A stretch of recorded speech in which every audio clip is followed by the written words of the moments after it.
And we are live. I want to thank everyone for tuning in to a very special edition of Off the Record on the People's Podcast. Tonight, we have a magnificent guest with us today who is going to give us some amazing information as well as inspiration, and that is none other than the great historian, Dr. Anthony Ishmael. Assalamu alaikum, sir. Wa alaikum salam. Yes, sir. Right. And this will be part 3. So we want to make sure that we encourage everyone to go back to listen to part 1 as well as part 2. Make sure you watch those. First of all, assalamu alaikum again, sir. Wa alaikum salam. Wa alaikum salam. How are you doing, brother? I'm doing great, sir. Now speaking with you, you people have sent so many comments and questions on YouTube, Facebook, about our previous interview. So we had to do a part 3. You sent me a picture. Well, many pictures, but recently of the past, Minister Jabril's janazah. And I wanted to know, how did that, because you knew him, how was that? I didn't know how to feel when I heard the news. I was, stunned, just like everybody else, about his transition. And it didn't hit me until I got to Chicago and I was able to go to the funeral parlor where his body was in state and to look upon his body. And he just looked like he was sleeping. He was very peaceful. He looked like he was sleeping. And then the next day at the janazah, as Minister Farrakhan was speaking, I was sitting in the middle of the audience, in the middle rows in Mosque Maryam. And I had tears coming down my eyes as I was listening to the minister, because I was reflecting upon some of the times that I had with Brother Jabril. And I was reflecting about, we lost Mother Tynetta, and we lost Sister Ava, who Minister Ishmael called the best of the ministers. And then here it is, we lose Brother Jabril. We didn't lose them, he's just transitioned. And so I thought about the minister, and I was thinking about, wow, how lonely is he now, without having his confidential minister and his advisor and his best minister, around him. But then I quickly dissipated those thoughts. I said, he has Allah, he has the Christ, and he has those of us who are sincere and still with him. We're here. So it was a very beautiful janazah service, especially Mosque Maryam, and also the internment was very peaceful. The minister had a special musical piece played. It was called a Largo for Jabril,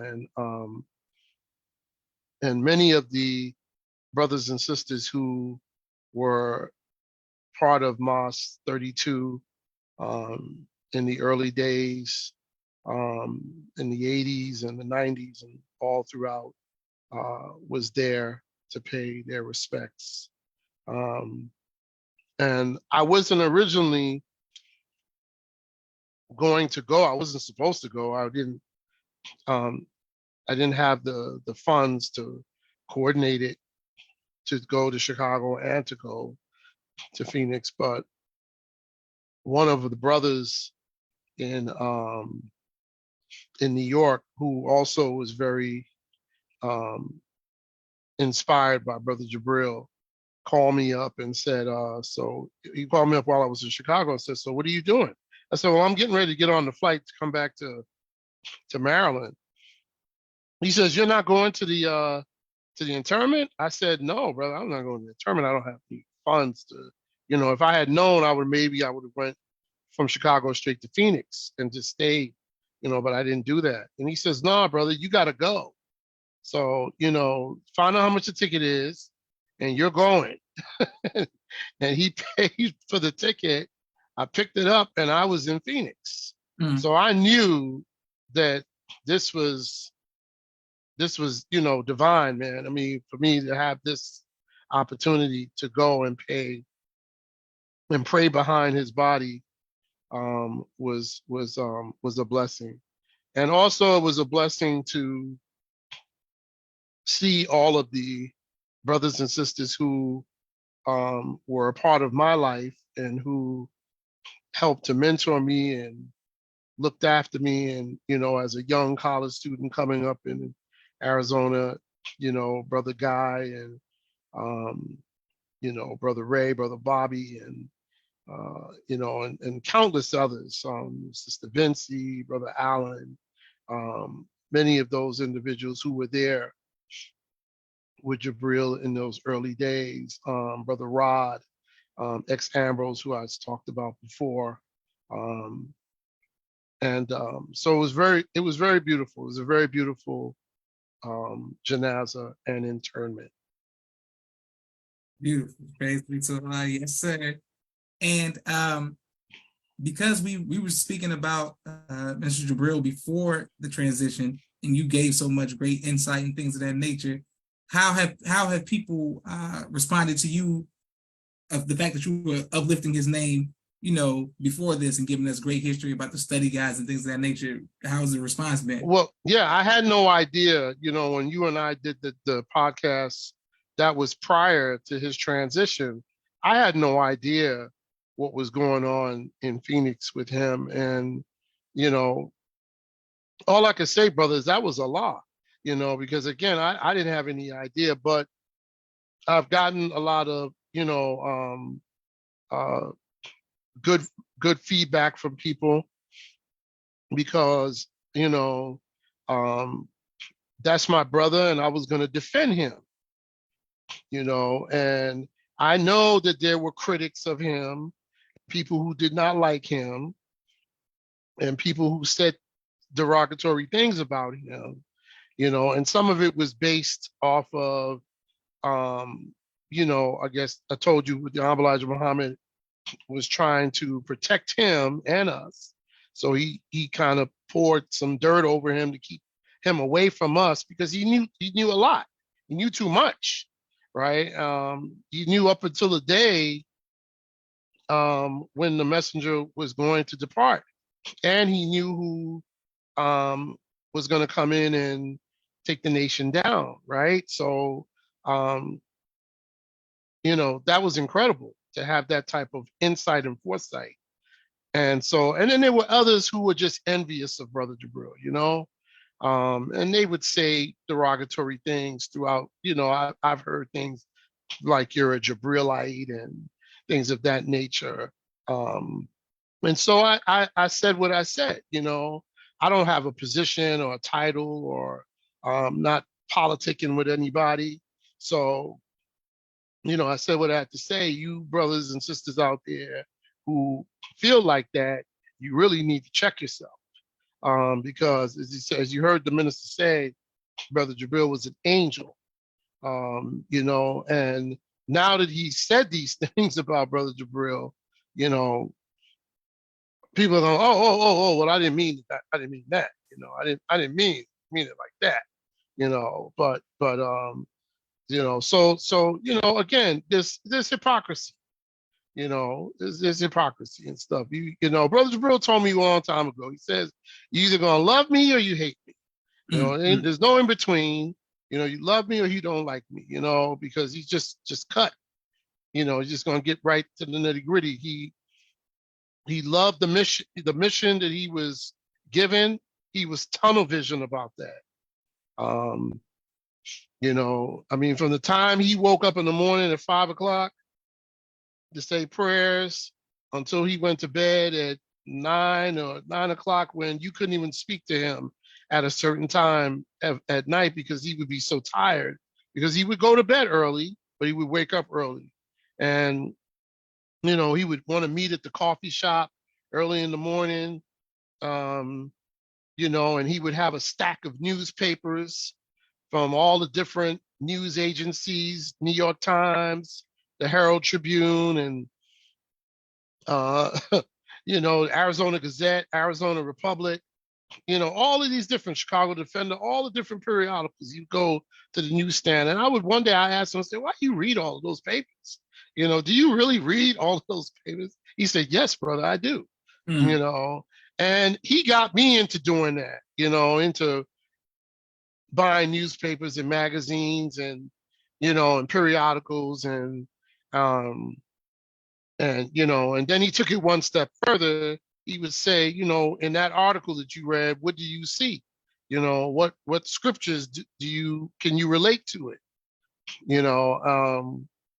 And it was that type of training and practice that sharpened my skills. So to this day, I say this: I can sit and listen to the news. I'll have CNN on. I'll have BBC News. I'll have the local news on, and I'm watching all three. Or I'm looking at one, and that's what Brother Jabril used to do. Yes, there are three TVs on or two TVs on at the same time, piping in news, but we're listening for things related to the time that we're living in relative to prophecy. Okay, so, and every one of us, let me say this, every one of us that he touched, starting in the 80s, all the way to up until the time that he was stricken, has been touched in some form or fashion by him to do this work. All right. Some of us were touched by him and trained by him to do research, some to write, all right, some to speak, okay, and some to organize. But every one of us have a portion, and we now have to, I was thinking about what the minister said about Sister Ava and her janaza, about how we have to, what are we doing with our time? What are we doing with the time that we have, that Allah has given us? Are we wasting that time? And we have to now stop wasting time. And as I reflected with Brother Jabril's transition, what would he want us to be doing now? Mm. All right. Certainly he wouldn't want us to be sitting around in a circle, going down memory lane, just coming on your podcast. And you have a very good podcast, brother, but he wants us to go to work. That's right. Right? He wants us to put into practice and to put into action what he put into us.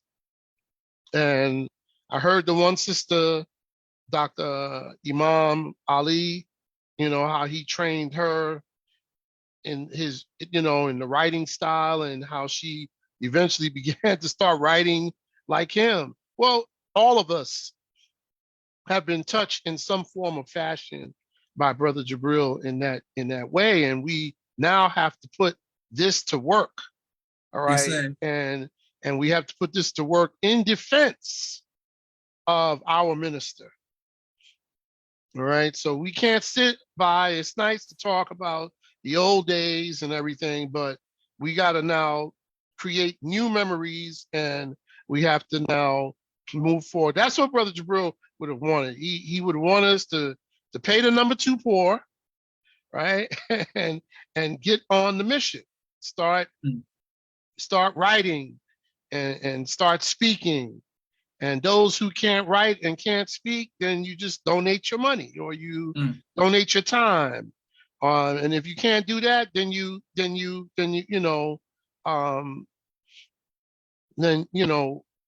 sincerity and kindness would do, So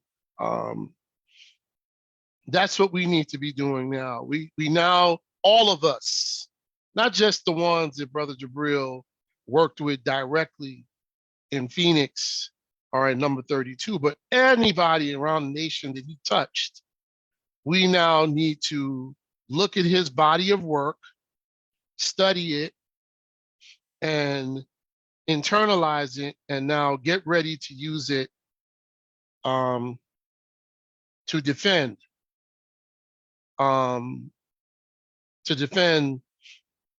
our minister in the dark periods, right? And I told you before that there are individuals who are all over the internet, all over the YouTube, and all over the internet spewing nonsense about the minister, about the domestic life, the Nine Wives movie with this brother from the barbershop conversations, Omar Shabazz and Abdul Rahman Muhammad.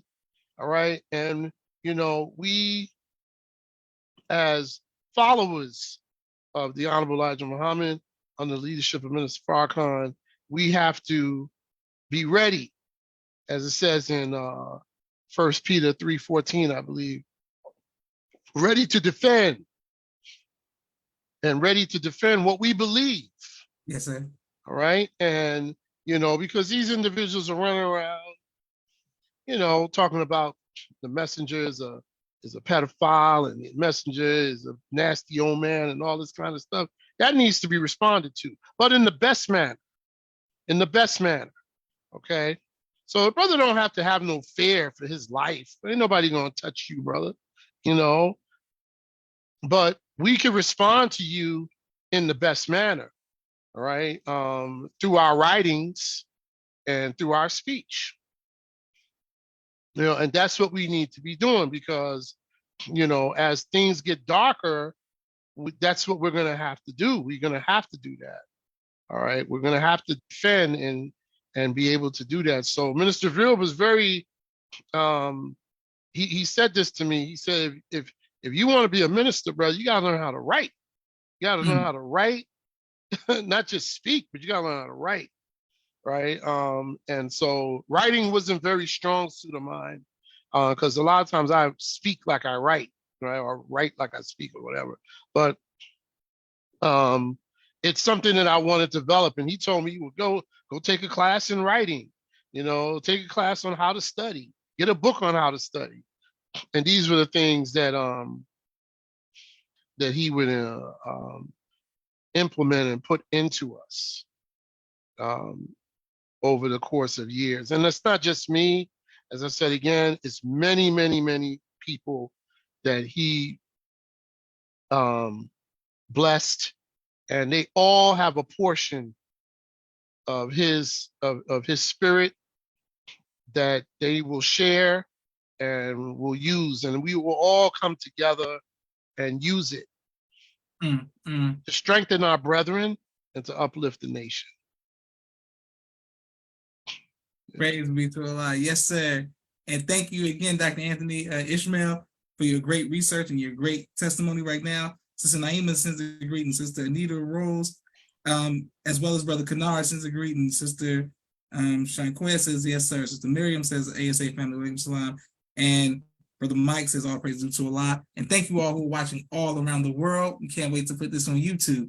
What, because we have some great, some more great information that we're going to get from Dr. Anthony Ishmael. But I wanted to ask you, in defense of the teachings and then the minister, how important is Minister Jabril's writings to those defenses? Oh, they're absolutely very important. I mean, I was just looking at his book. This is the one. And in here, he talks about on page 58 how to argue not with the people of the book, except by what is best. And he quotes Holy Quran 29 and 46. And then he also quotes Holy Quran 16 and 125, Surah 16, 125, call to the way of thy Lord with wisdom and goodly exhortation, and argue with them in the best manner. Right? And then he talks about, which was very interesting, about these same people who are on YouTube, right? About how they are on this social media and they're very irresponsible about what they're saying and what, because he states on page 60, now, how well have the various writers, right, or YouTubers, right, on the Honorable Elijah Muhammad done their research?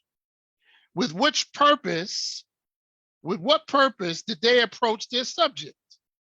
What relevant facts did they omit? How did these and related elements influence their analysis and the meaning they offered the world of the person and the work of Messenger Elijah Muhammad? And I would even go to say Minister Louis Farrakhan, right? So again, if their research is imbalanced, okay, then it's very irresponsible to present to the public and in social media about that which you don't know. Right? Malcolm used to say, right, those who know don't say, those who say don't know. Right? And Brother Jabril said one time to me that if you speak what you know, you always sound intelligent. Right? And so these individuals are just, it's like you have to examine what is their motive behind what they're saying. What is their motive? What's the underlying motive? So Brother Jabril's work, right, in defending the minister is very important. It's very important for us to study this information. He has works where he actually had conversations, or he had a backward and forward dialogue with members of Silas Muhammad's group, the ministers who were under Silas Muhammad, and he wrote back and forth to them to the point where some of them left Silas Muhammad and became members of Nation of Islam under Minister Farrakhan, right? So we need to study that dialogue. What did he use? What scriptural references did he use? Because I'm sure he used scriptural references. And many of the times he would tell us that, one of the assignments that he gave out of the study guide, the old study guide, was prove what are the 4 points that the Honorable Elijah Muhammad used to prove that Master Muhammad is God in person. And that was part of the assignment. That was one of the study guides. And he said he used scripture, he used logic, he used the nature of man, right? And I mean, these were the things that he used to prove that God came in the person of Master Muhammad. And so there's a lot of work. There's a body of work. The 4 study guide, the 4-volume study guides, Special Spokesman, Farrakhan the Traveler, volume 1 and 2. I think this is the one. Is it possible? And then there's a number of unpublished works that Minister Jabril had not released. He even had a book that he wrote on Malcolm. All right, that he wrote on Malcolm X many years ago that he said that was lost. And I remember we were trying to find it in storage and we couldn't find it. But he wrote about Malcolm. He wrote a whole book about Malcolm. He said, I wrote about Malcolm, but maybe that book it'll uncover itself and be something that the believers could benefit from and later on. So yes, his works are very important because even though he's not physically here with us, we can still benefit from these works and we can use them in our study to help us with our defense, and also to strengthen our resolve and our faith. Okay, because one thing about Brother Jabril, he was faithful and had resolve, and there was nothing that could move him off that square, you Yes, know, sir. Yes, sir. when it came to the Honorable Elijah Muhammad and Minister Farrakhan. Nothing, nothing at all. He was interested in nothing else, right, except for boxing, you know, occasional boxing and watching the boxing match, or maybe you might go to the batting cage and hit the balls, you know, that's for stress. Um, but he was interested in nothing else but this teaching and our people. Beautiful. Praise be to Allah. Yes, sir. And thank you everyone who's watching all around the world. I want to ask you, let's go straight to let's talk about Mother Clara and the healing and things of the nature that she was studying with healing. Yeah, well, Mother Clara Muhammad was very much into naturopathic medicine. Mm. And it's very interesting because in the history of Prophet Muhammad, sallallahu alaihi wasallam, may peace and blessings of Allah be upon him, Yes, sir. Aisha, his wife, was also very knowledgeable in medicine. She used to sit with the Prophet and listen to him talk to the medicine people, to the physicians. And so she was very knowledgeable in medicine and healing. And so Mother Clara was also, you know, interested in naturopathic medicine and canning. And one of the books that I believe that she read was Back to Eden, was one of the books that she used. And she was very much into holistic health and wellness. And it talks about that in this book. I believe I had mentioned it to you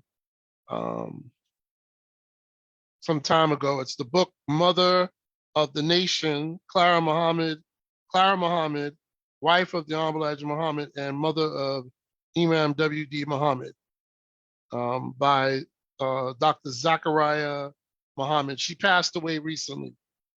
And she talks about how Mother Clara was very much into naturopathic medicine and 1 meal a day. Mm-hmm. Beautiful. Yes, sir. And what about Mother Tanetta, sir? Well, yes, Mother Tanetta was definitely into healing as well. I remember back in the 1980s, like around 1983, 84, let's say 83, 83, 84, or maybe 84, 85. Mother Tanetta had a play or a production that she put on called Music, Medicine, and Color. Yes, sir. Yes, sir. And she talked about how how music is very healing to the body, and color. You know, and at the time we had a brother come from Compton, California. His name was Dr. Philip Goss, and he worked for New Body Health, and he was introducing to the believers naturopathic medicine or herbs to help to cleanse our bodies. So this was going on all at the same time while Mother Tanetta was teaching us about the science of music, medicine, and color. And it's very important that music, medicine, and color. Music can heal you, and music can make you feel good, make you feel love. Music can make you feel hate. And I think I told you before about the jazz musician Thelonious Monk. Whenever he wouldn't get treated right or he didn't get paid properly for his performances, he would go on the piano and do an encore. And he would play in such a way, the notes, that it would get people angry, and they would start fights in the bar or in the hall or wherever he was playing. And he would deliberately do that to create commotion. And so he understood the power of notes and music and how it influenced our psyche, our body, our emotions, right? Color, the colors that you put in your healing, in your house, I have a clinic, so I have healing colors, greens and different pastel colors, which are healing to the body, right? Can make a difference, right? As well as the medicine that we're given. It all works together. It all works together. The hospitals that the Caucasians have today, that Satan runs today, they're not about healing. You know, how can you heal when you're being bothered every 15 minutes to do a blood pressure reading or a triage? You're not getting quality rest. You're not getting quality food. You got a TV that's on, or you have these machines beeping. There's no way that you're going to heal, you know, like that. I mean, even back in the ancient times, when the Muslims, during the Renaissance, the time of Ibn Sina, who was the great Muslim physician, when he created a hospital or a clinic in a city, he would hang a piece of meat up in different parts of the city to see how long it took for the meat to decay. And based on the time that it took for the meat to decay, right, he would determine the best place to put the hospital based on the decay of the meat because of the air quality, right? So he wanted to put the clinic in a place where they had the best air quality. Then he would have music playing in the hospital. He would have incense and scents and oils and different colors, because it was about healing, right? You can't heal the way the Caucasian does things today in allopathic medicine. You don't really heal. You don't really get the true healing that you would get if you were to do it in a more natural way of doing things. And so going back to Mother Tynetta, she tapped on something. She hit something that resonated with me later on in life about music, medicine, and color. And later on, it was even feng shui. I remember Brother Jabril telling me that the Honorable Elijah Muhammad sent him up to his bedroom to get something, and he noticed that the Honorable Elijah Muhammad had a fishbowl at the head of the bed, and a plant at the foot of the bed, or opposite way around. So he asked the messenger about that. He said, well, it helps him to get good sleep. You know, so feng shui is the placement of objects to get energy flowing in a better way so that you could study better, right? Even for money, for businesses, the way that you set up, where you set up your business, and how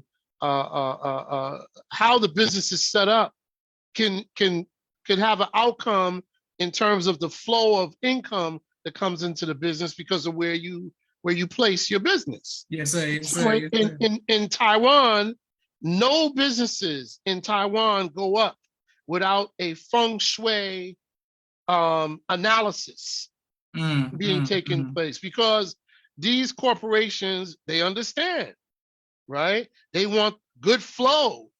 They want good energy coming in to the business, right? They want productivity coming into the business, right? We want our children to sleep better, to be able to study better. So the placement of the furniture in your office and in your living room, in your bedroom, how your bed is placed, facing the door instead of behind the door could mean the difference between a good night's sleep and a bad night's sleep. Mm. Okay. And this is science, brother. This is over 4,000 years old, right? This is over four and probably beyond, right? This was things that our ancestors were doing in the time of the pharaohs. So Mother Tanetta had tapped into something that really resonated with me, especially years later when I got into classical Chinese medicine and started learning classical Chinese medicine and the movement of energy and energy healing and how to heal, how acupuncture needles could move energy. And the sister had talked about Reiki. Reiki is also another energy way to move energy. Okay. These were all things that that we need to learn.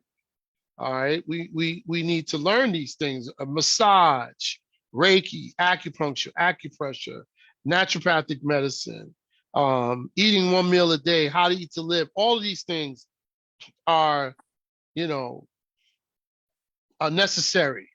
Are necessary if we're gonna take on a second tour of duty. Yes, sir. Yes, sir. Yes, sir. Yes, sir. Right, Yes, sir. right. But yeah, so Mother Tanetta talked about these things back in I think it was 84, 85. There might be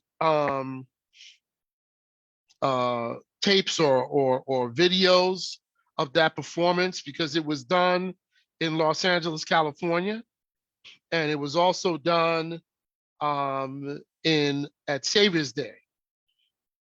There were two performances that I was a part of, myself, Brother Guy, and Sister Rashida Ali, who's in Atlanta now. She was also, I believe, a part of that. And there were a few other people who were part of that production. Beautiful. Yes, sir. And Dr. Anthony, people are showing you love all across the country. Sister Sharqueen says, didn't think about that till now, but Captain Dennis, yes, sir, says that's exactly why we need our own hospitals. Absolutely, sir. And he's saying teach soldier. And then Sister said, didn't think about that and being hot. Okay, yes. And thank you everyone who was watching. Okay, yes, sir. Now, the importance of healing in a physical sense, but also in a spiritual sense, with you and your history of study of the fall of 1975, fall of the nation. So now, what are some things that we can do with the study of history to keep our spirituality healing as well in a time like this? Well, I think that, based on the people, I've gotten a lot of phone calls from younger people in the nation who didn't know about how the nation fell. They just weren't, they came into the nation, they're young, they were just born in 1990, right? Or they were just born a decade ago or 2 decades ago. They didn't know. They didn't have they didn't have the opportunity to hear Brother Jabril and Ms. Farrakhan talk about the fall of the nation because we've moved on past that now, right? But one of the things that they can listen to that's on YouTube, Minister Farrakhan does a very good synopsis of it, and it's on YouTube. It's called The Psychology Behind the Fall of the Nation of Islam, 1975, August 9th, 1981. And you could go on YouTube and listen to that, okay?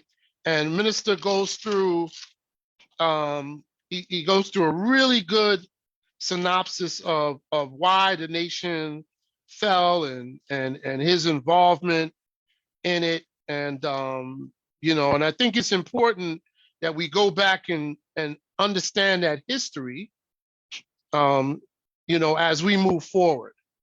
All right. Not that we need to dwell on it, but we need to understand it. We need to understand that the Imam had a work to do and he did it. And again, this is the reason why the Honorable Minister Louis Farrakhan mentioned that the book that he read, that Jabril gave him, wasn't to be released because some people might have misinterpreted and wanted to harm our brother, right? And so, but our brother had a work to do, right? And his work was um, to be done. So I think that it's very important because you'll see a lot of historical parallels um, in that fall, in the fall of the Nation of Islam. I'll give you one example. If you study the history of Prophet Muhammad, may peace and blessings of Allah be upon him, Prophet Muhammad had two grandsons. One grandson was Hassan, and the other grandson was Hussein. And these were the sons of Ali, who was the fourth caliph, right? Yes, And sir. from the prophet's daughter, Fatima. And it's very interesting that on February the 26th of 1975, Minister Farrakhan had a meeting with the Imam about who should lead the nation. Mm. Who should lead the nation? And the Honorable Minister Louis Farrakhan, to avoid civil war and to avoid bloodshed and to keep unity, told the Imam that if you know the way to go, then I'll let you lead, right? I will say nothing or do nothing to cause disunity. Only thing is just keep your father's name up, keep your father's name alive, and honor your father, right? And don't say anything bad, or derogatory about, Master Farah Muhammad and the Honorable Elijah Muhammad. Well, the Imam didn't exactly do that, right? We know that the Imam went back on that and he tore down Master Farah Muhammad and he tore down the Honorable Elijah Muhammad's name, and he, of course, closed the University of Islam, disbanded the FOI, reopened up the University of Islam in the name of his mother, Clara Muhammad, schools. And as a result, people who didn't understand the moves, many people left disgusted. Some went into the insane asylums. Some didn't want to be bothered with religion anymore. Some, just lost all hope and about anything to do with Islam, right? And this was written to happen. Well, this same thing happened.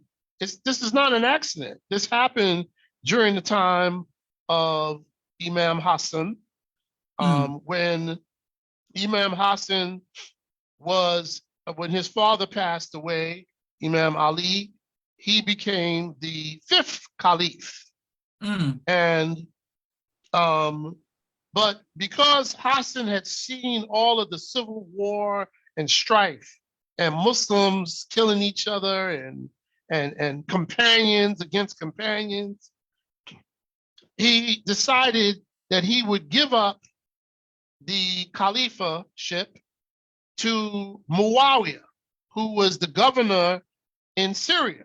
Now, Muawiyah was the grandson or the son of Abu Sufyan, who was the leader of the disbelievers who went against Prophet Muhammad. All right?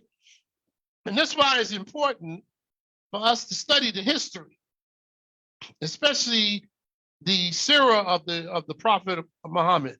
All right, and to study the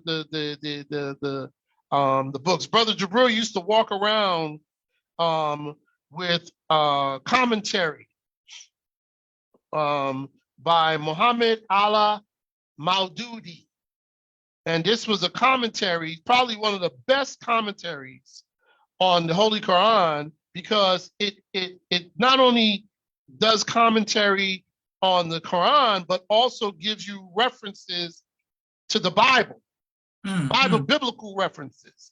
And he used to walk around with these little plastic books, green books, volume. They were like 10 or 6, 10 volumes. Now they've kind of condensed them down. But he used to read these, and in these books was commentary about things that were happening in the time of Prophet Muhammad. And he said to me one day, he says, we need to study this history so we don't make the same mistake. Mm. We can avoid the mistakes of the past, right? So again, going back, Hassan gave up the leadership to Muawiyah, right? And Muawiyah took it over, right? Muawiyah took over the leadership, okay, as the Imam. Minister Farrakhan was supposed to take the seat of the Honorable Elijah Muhammad. Everybody knew that, but he gave it up to the Imam, and the Imam took the leadership, and the rest is history. Same thing, Hassan gave it up to Muawiyah, and the rest is history.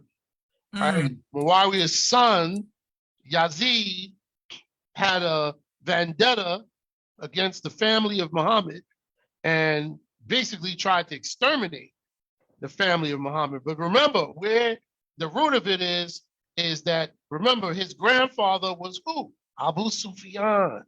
Abu Sufyan was the leader of the Quraysh who went against Muhammad.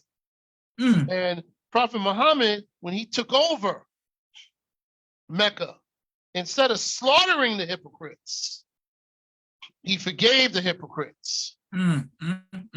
Right? So hypocrites were in the middle of the believers. Right? So maybe we should not make that mistake again. Right? So that's a lesson for us. Yes, right? sir. Yes, sir. And there was and so that history actually happened. It was called Imam Hassan and the Allegiance. Right? How he gave up. He gave up. He didn't want it. He says, I'd rather see the Muslims unified, and I don't want to see my brother slaughtering my brother and my sister slaughtering my sister for the sake of me being in the seat. And Mr. Farrakhan said that he could have taken the seat and the believers would have followed him. But the family of Muhammad, the Imam's family, and the ministers at that time weren't having it. So basically, February 23rd, 1975, he mentioned that Viola Najib said that the Imam put in the Chicago Defender, right, that he would be the next leader of the Nation of Islam. And this was 2 days or a day or two right prior to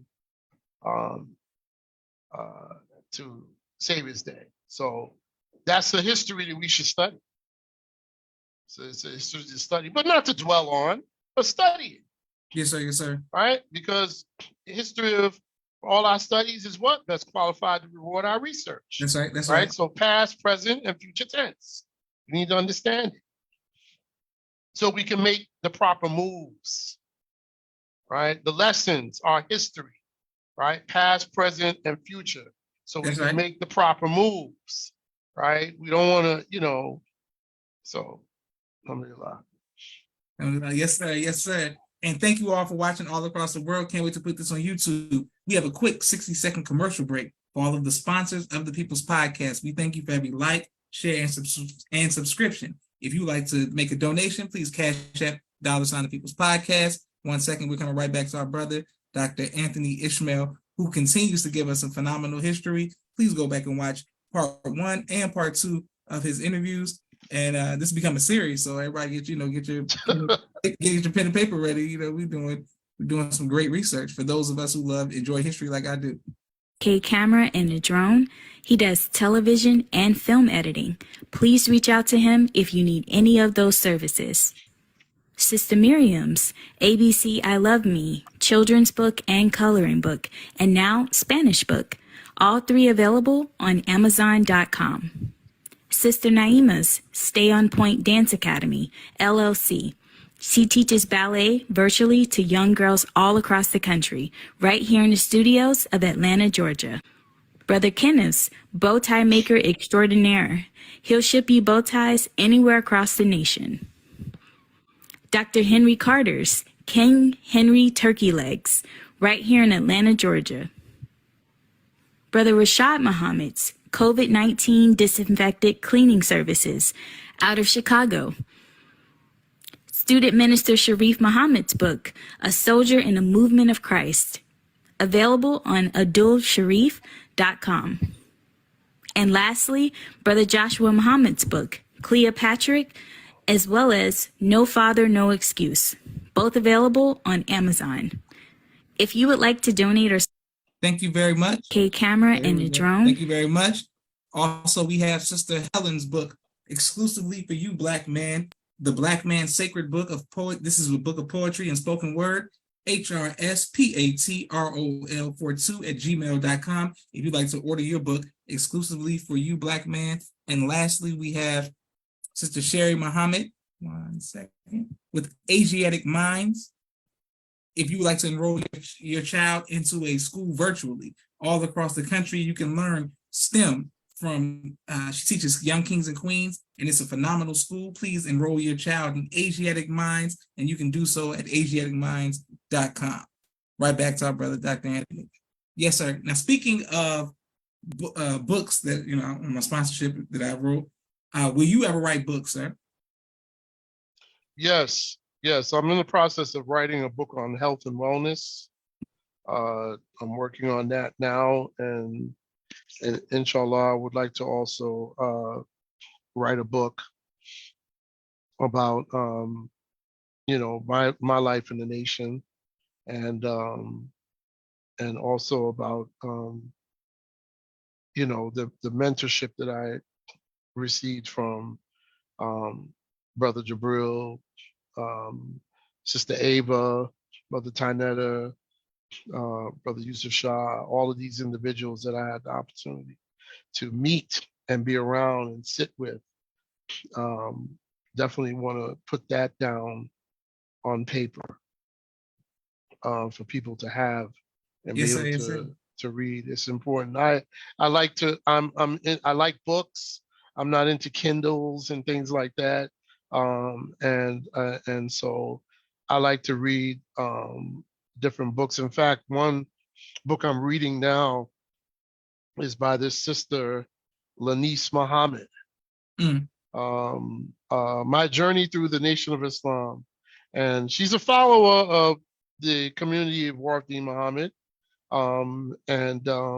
But she gives a very balanced view of her time in the Nation of Islam and the transition and how she transitioned. And she talks about her father, who came into the Nation of Islam, and how he came into the Nation of Islam, and about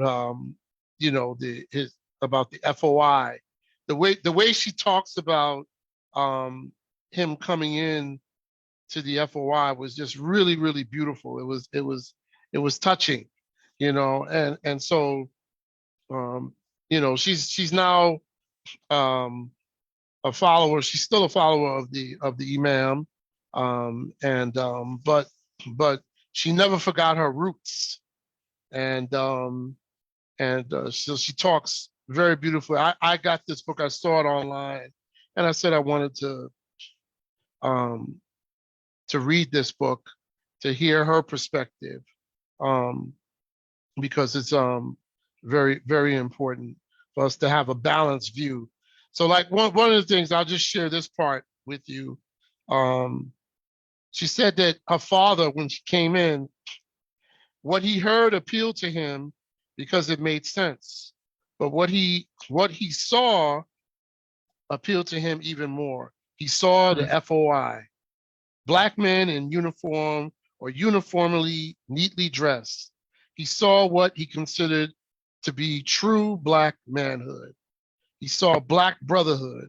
He saw Black men treating each other with respect, not cursing, threatening one another, not ridiculing each other. He saw Black men organized to stand up for themselves. He saw an organization dedicated to protecting women and maintaining strong families.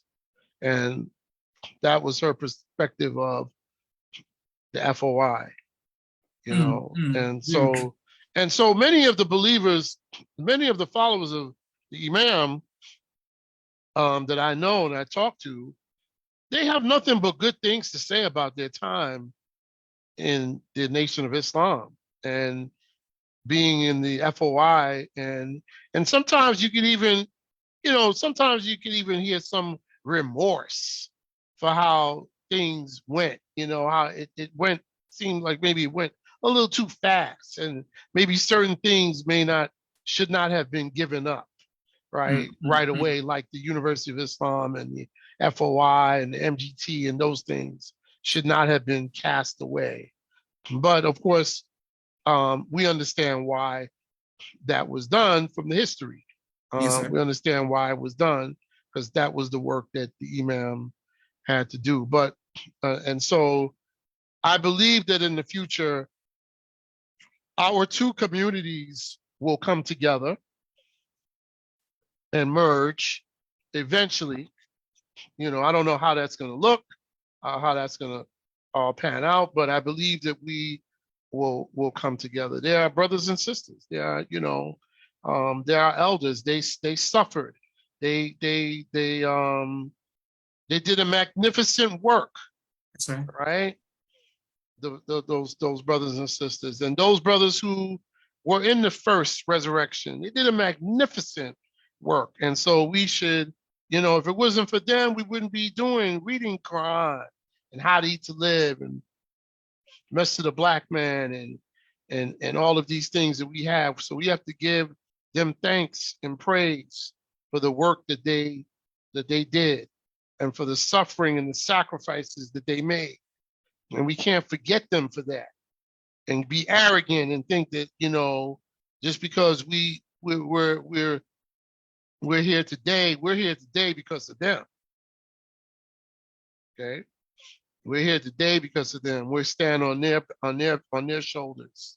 And that's why we're here today. And so every follower that comes into the Nation of Islam is special. And I say this, you know, with all resolve, that every follower, everyone that comes in, that gets their X or is chosen by Allah and comes in, we have to be careful how we treat each other and we treat the believers. All right? Because these are not your followers. These are the followers of the Honorable Minister Louis Farrakhan under the guidance of under Honorable Elijah Muhammad. So we have to be careful how we treat each other and how we treat the believers, because all of us were chosen in the womb to be here today. That's right.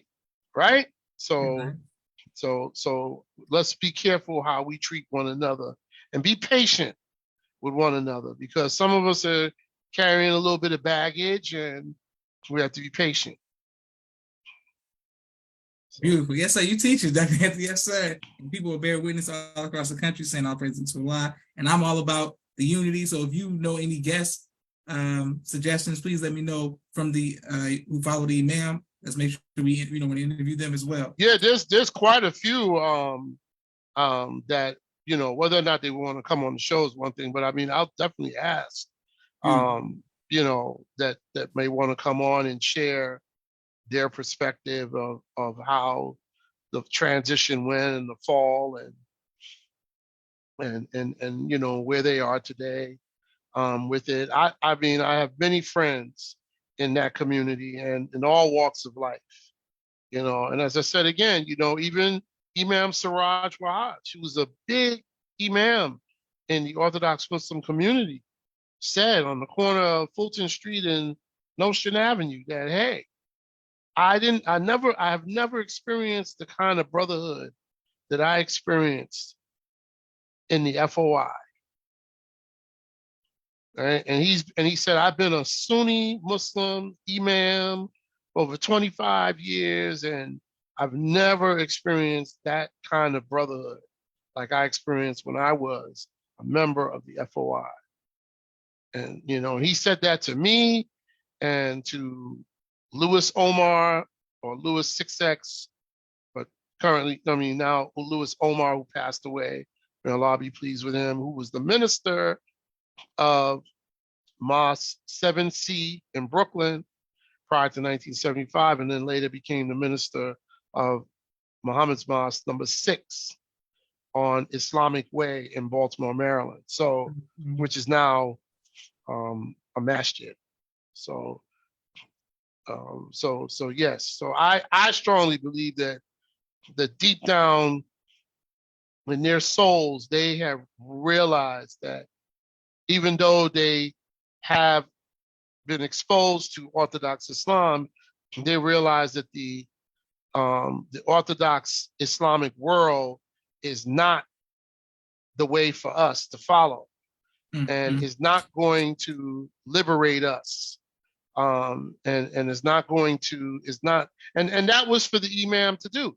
The Imam's work was to show us that Orthodox Islam, right, as being taught in the Middle East, is not the way to go. Right? And I've had Muslims from the Middle East who have told me to my face that you all in America are real Muslims, because, in the Muslim world, when Ramadan comes, they sleep all day long. Right? They close up for Ramadan, for the month of Ramadan in the Middle East, right?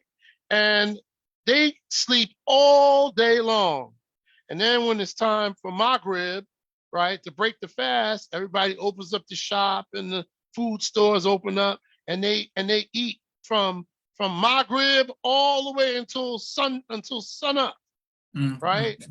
But we here in America, we don't have that. We got to go to work, right? So, and especially during the long periods of fasting, right? The longer months of fasting, it's a struggle, right? So I've had brothers from Syria and from Iraq, and also from Saudi Arabia, said that you Black Muslims, y'all are real Muslims. You all who follow the Farrakhan, that's what they're, Farrakhan. You all are real Muslims. You all are really doing this thing the way it should be done, and so it's just a testimony. Beautiful. Yes, sir. Now I wanted to ask you about the that's what I wanted to ask you. On a lighter note, what type of music do you enjoy, sir? I enjoy jazz. I enjoy I love Dizzy Gillespie and John Coltrane, and Miles Davis. I like hip hop. Okay, I'm into hip hop. I'm from the hip hop generation. And when it first started in Brooklyn, in the Bronx. So I love hip hop music as well. I don't understand some of the hip hop music that's being played today, but my children are helping me along. Yes, sir. But I really do, I listen to all types of music, depending on my mood. I'll listen to classical music. I'll listen to the minister play his violin piece. And ultimately, every time I listen to him play the violin, I start crying.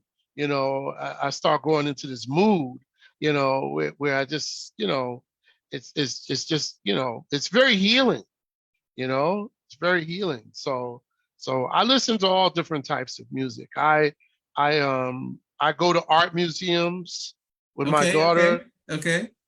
We go to art museums. I go to art showings and things of that nature.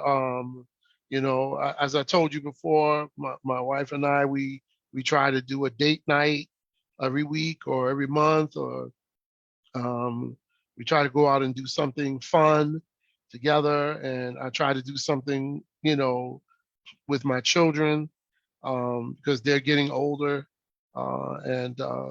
So I try to maintain a balanced life, a balanced Muslim life. And this is not to take away from those brothers who are in the laboring capacity, who may not have that opportunity because they're laboring. That's the sacrifice, right? For those of us who are working, who's supposed to be supporting the laborers, we should try to help them so that they could have a date night and some time with their children, because they're so busy laboring on our behalf, they don't really get an opportunity to do that. So their children are missing that, right? So let's be considerate. So we should be considerate. So yeah. Beautiful. Yes, sir. And I have one more. We have one more question for you, Dr. Anthony. And once again, on behalf of myself, my family, and the viewing audience of the People's Podcast, we thank Allah for you and your sacrifices and the sacrifices of your family as well. May Allah continue to bless you all for the work that you have done, doing, and will continue to do, inshallah. But the question that we have for you, sir, is how can people support your business? Do you do a virtual consultations? Do people have to come in to get the healing, or at your clinic and stuff? Let us know about that. Well, all right. So that's a big question. I am currently, what I do now is I do a lot of teaching. I go around and I do quite a bit of teaching to individuals and churches, health organizations about holistic health, Asian medicine or Chinese medicine and things of that nature. About 4 or 5 years ago, I know it was prior to COVID, myself and a group of African-American practitioners here in the Maryland area were raided by the police department and the Maryland Board of Health. And it was said that we were practicing medicine without a license. Mm. And those were the trumped up charges. We were practicing medicine without a license. And so they came in to my area, to my clinic, and they confiscated 300 of my files and records. And I had to go before the board, a hearing, to exonerate myself of practicing medicine without a license, because that's a very serious charge, okay? And the Satan doesn't play with that. You can't be imitating no doctor. Yes, right? sir. Yes, sir. Now people call me doctor, all right? And I have a degree. I have a degree in Oriental medical science, and so in China, I would be considered a doctor, but in America, they don't consider that really doctor, right? But my clients, they just call me doctor, right? So, Yes, sir. Yes, sir. so it stuck. Anyhow, I had to get an attorney. I had to get a lawyer. And one of the sisters in the nation who is a nurse contacted attorney, student minister Arif Muhammad. Mm. And Brother Arif says, well, I don't really handle that kind of a case, but let me give you somebody, my law school roommate is in DC. Let me give you his number so you can contact him. And I contacted him. His name was Vandy Jameson. All right, Brother Vandy Jameson. And he was an attorney that deals with board cases. Now, mind you, they only came after the African Americans in this city who were practicing holistic medicine. My mentor, Dr. Ian Noel, they came after him. They shut him down. They shut down another sister by the name of Dr. Akua. They shut down some other people who were practicing here in Maryland. And they basically told us they wanted us out of town. They wanted us out of here. All right. And one of the people on the board, it was very interesting. We had the board hearing, and it was supposed to be an open hearing.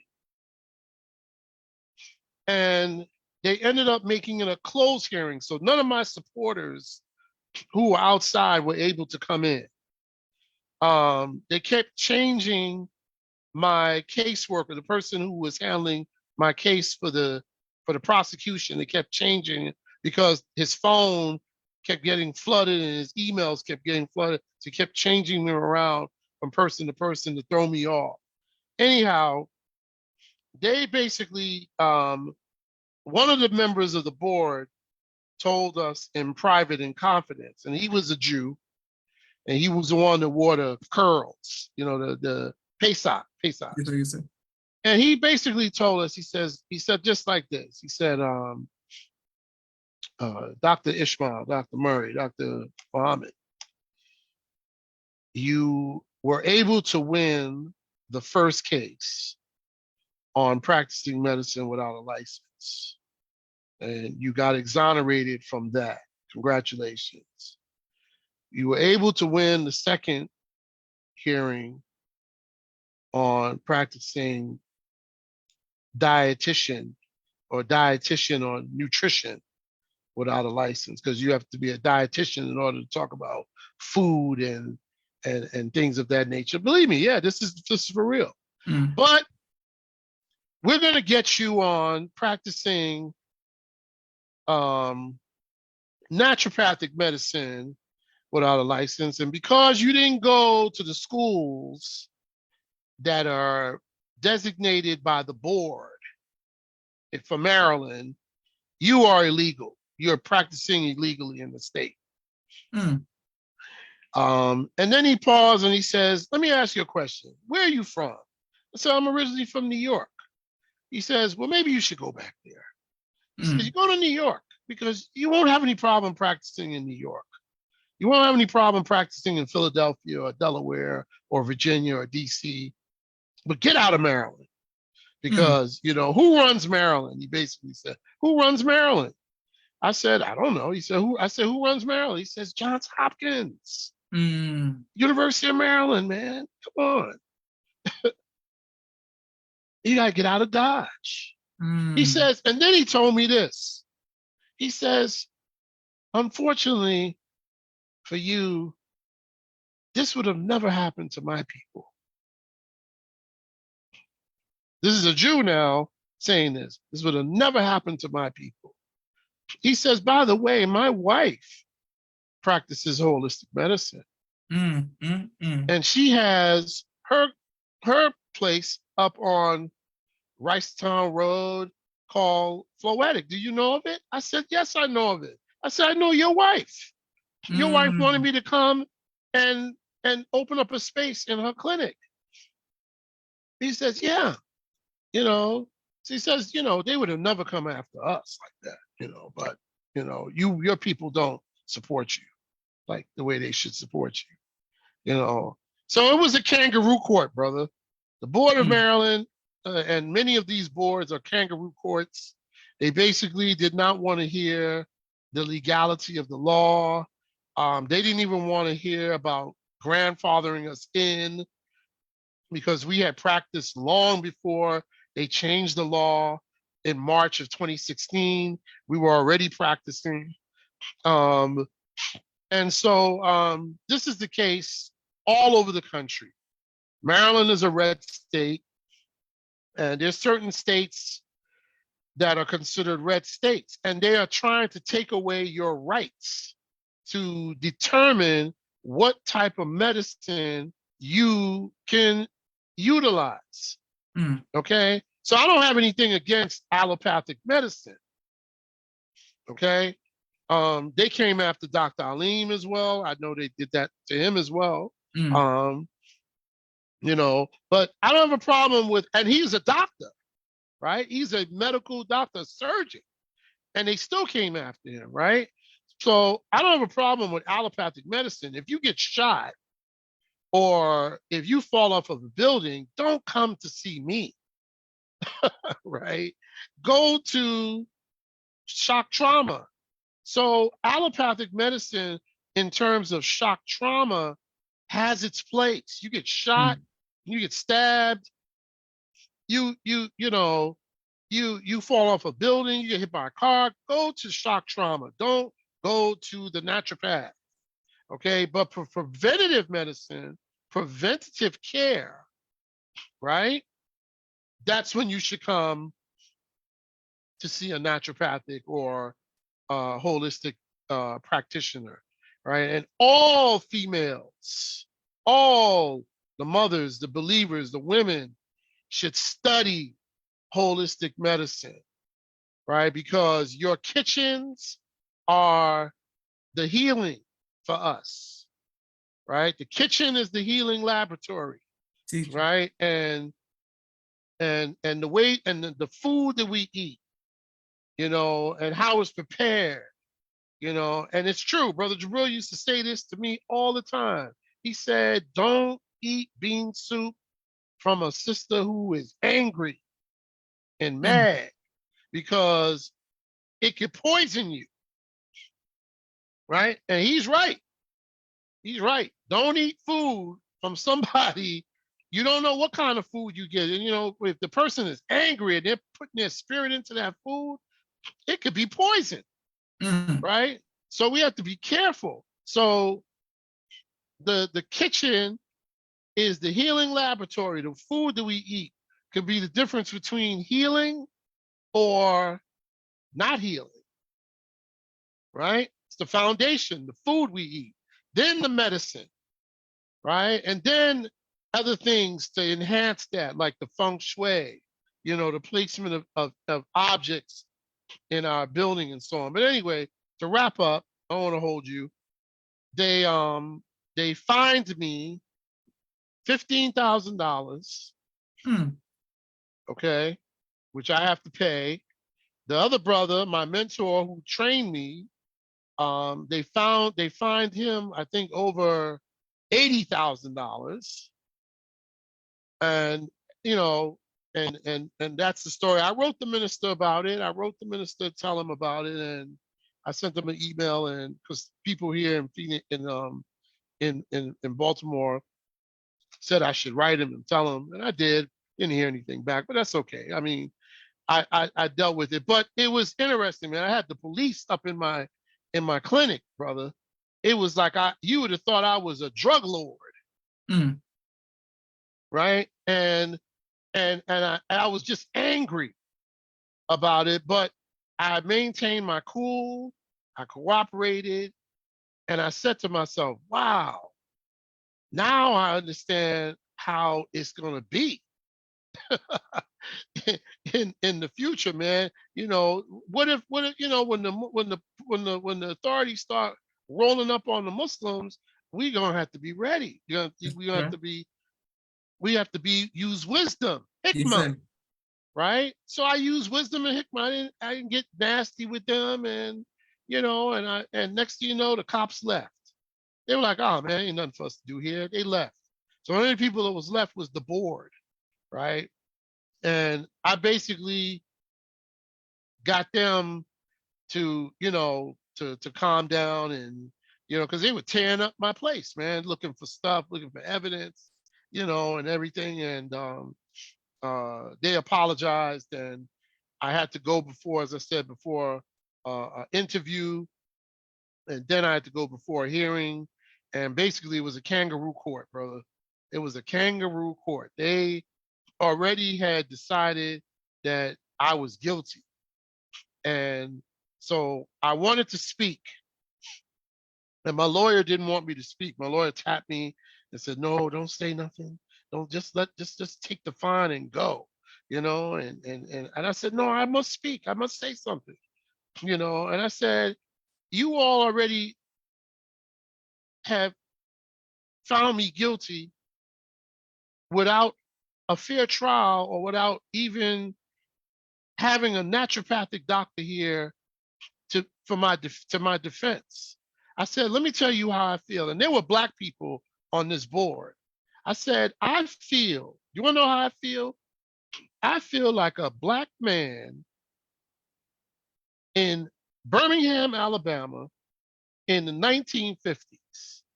I don't have a chance in hell of a fair trial. And all of y'all are Klansmen, right?" But lawyer was like, "Oh no, oh man, they're gonna really find you now." But I had to say what I had to say. I had to get that off, I had to say what I had to say. So it is what it is. And so yes, holistic, it's many holistic healers in America have been killed down in Florida. I think over 50 or 60 holistic healers have been killed because of cancer research and things of that nature. So yeah, holistic healing is not something in this country that's really looked upon favorable. All right. And so many holistic healers are underground and operating underground, or have evolved into doing something else.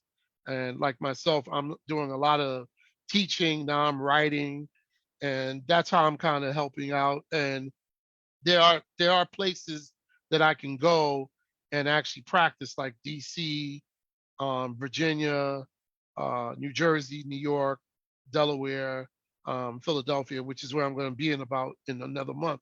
I'll be in Philadelphia seeing clients there. But I'm not allowed technically to operate in the Maryland area because of the cease and desist order. So okay, but people can support you when you travel though. Oh yeah, absolutely. You can Yes, sir. support me. How Yeah, do we you get in just, contact with you? I mean, just call me. You can call my 240 number. You could give them the number or Okay. my email, and they could email me or they could contact me. There depends on where you live. If you live on the West Coast, there's Dr. Patina. All right. I mean, I don't want to put her out there like that. I know she don't want to be put on broadsheet because they came after her too, I heard. Mm. But you have Dr. Patina, and you have other brothers. I think you even have the minister's granddaughters who went to study medicine in Cuba. Oh, yes, sir. You Yes, sir. know, so we all need to get together and come under that banner of the Ministry of Health, and so that the people in the nation could know who's available to them. All right, that they could utilize, so we could get better healing, because allopathic medicine and all these drugs that they're giving us and they're stuffing people on is just not, it's not working. It's not working. I have clients that on medicines that they don't need to be on. They have clients who have type 2 diabetes just by changing their diet and